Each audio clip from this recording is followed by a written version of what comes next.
So that's the fraction of expired oxygen coming from the atmosphere.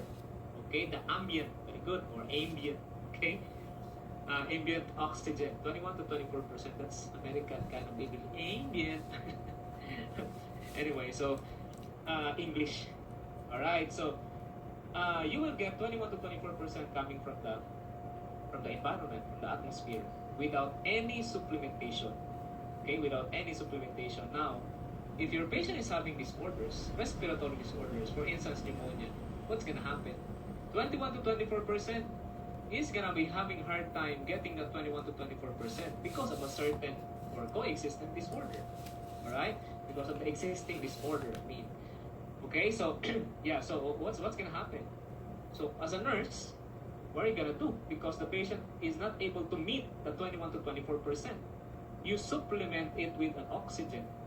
Okay, you supplement with an oxygen. So if you want to achieve 21 to 24, 24%, okay, 24% of oxygen, okay, up to 40 actually, all right, 24 to 40% of oxygen, you supplement your patient with nasal cannula. Does that make sense, guys? All right. So you supplement your patient with nasal cannula. That's 24 to 40%. Okay. So how much of volume of air you're going to give to achieve, 24 to 40%? Okay. So that's about 2 to 4 liters. Are you getting my point here? Okay, 2 to 4 liters.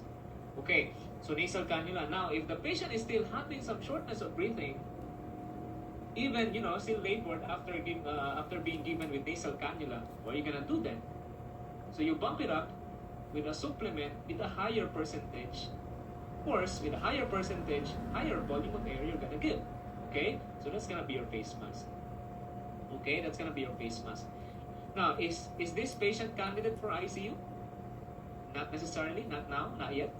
Okay, and who knows? The patient will deteriorate some more. Of course, based on your ABG. Okay, so based on your ABG, so you need to get your ABG, guys, to evaluate. That's the most important indicator that your patient is really having some respiratory distress. If this patient can go to ICU or stay in the floor. Okay, that's a very important indicator for respiratory distress. Don't forget that, but please don't abuse ABG because blood gases are arterial, remember, and that's very painful. I'm just gonna write it here. So don't abuse that. That just tell the doctor, telling the doctor, can we get an ABG every 4 hours? That's a lot, okay? So if you can do it at one time, then do it at one time, all right? Sometimes if you're intubated, of course, you have to evaluate with the presence of oxygen after being intubated with high percentage of oxygen. Usually they will order ABG after 30 minutes or 1 hour after ventilation, okay? But in ICU, you already have your art line anyway, so you can take it from there, all right? Instead of doing blood draws like sticks, which are really painful because it's an arterial kind of sticks, right? So moving on, going back to your face mask. Your face mask, if your patient is not able to be relieved by nasal cannula, patient needs more FiO2. Okay, so this is about 40 to 60% of your FiO2. Okay, 40 to 60%. If you want to achieve 40 to 60%, okay, the fact that the patient is not achieving 24 to 40% through nasal cannula, then you supplement it with face mask. And in order for you to achieve 40 to 60%, you're gonna give a little bit higher, which is 4 to 6 liters per minute. There's a pattern here. Look at this one. 24 to 40, 2 to 4 liters per minute. 4, 6, right? Did you get me, guys? So that's face mask. Now, if the patient is not relieved by face mask, what are you gonna do then? What are you gonna do? So bump it up to a different supplement. Okay, Venturi mask. Okay, Venturi mask. Venturi mask, or sometimes we call it as a Venti mask. Okay, just put here Venti mask. Okay, Venti mask. We call it Venti mask here.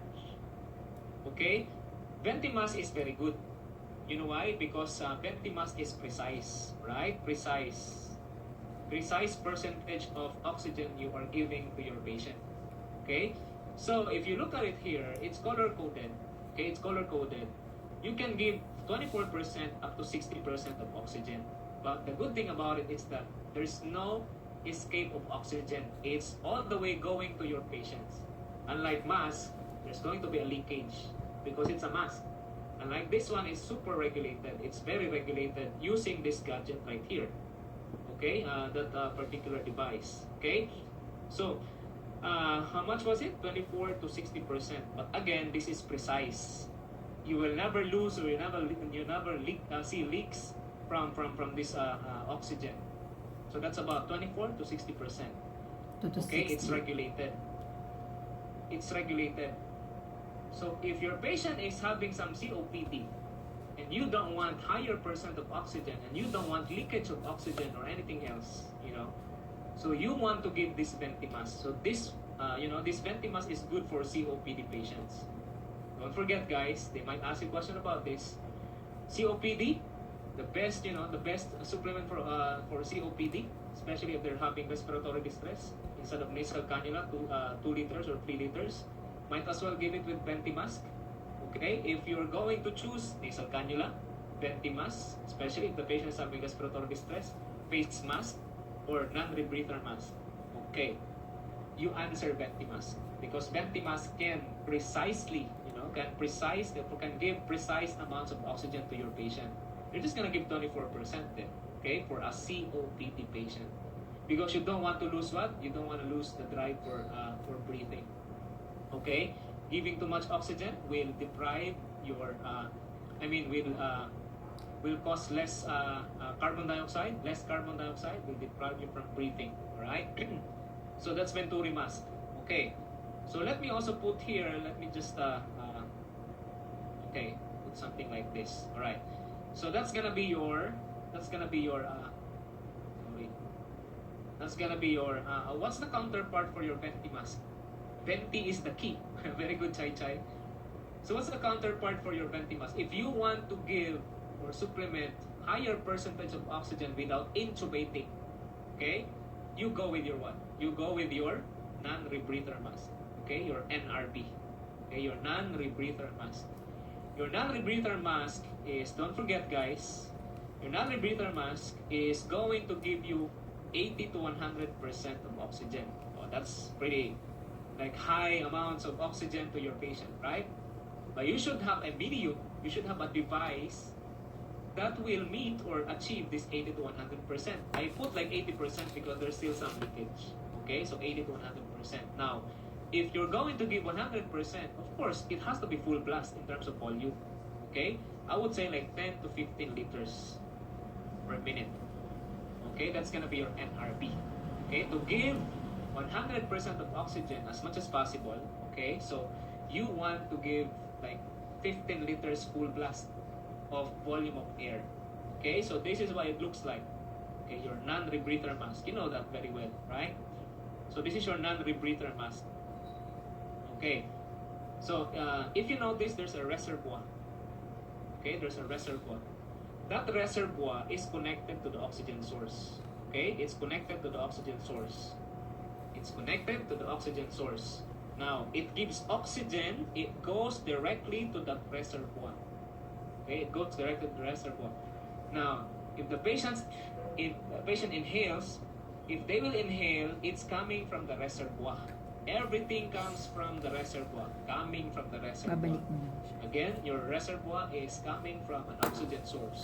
You put that on, okay, and then switch it, of course. It has to be 15 liters per minute, okay, in order for it to give good amounts or adequate amounts of oxygen to that reservoir. Whenever the patient breathes, it should be coming again from the reservoir. It's not coming from anything else. It's all coming from your oxygen. So what does that imply? Okay, you make sure, guys, that the reservoir is inflating well, right? So it's not fully deflated. If it's fully deflated, guys, whenever they breathe in, okay, it means to say that you are not giving, good amounts of oxygen coming from the oxygen source. It has to be inflated. Even when they are inspiring, okay, it still has to be inflated. Again, whenever you see that it's deflated, it means to say that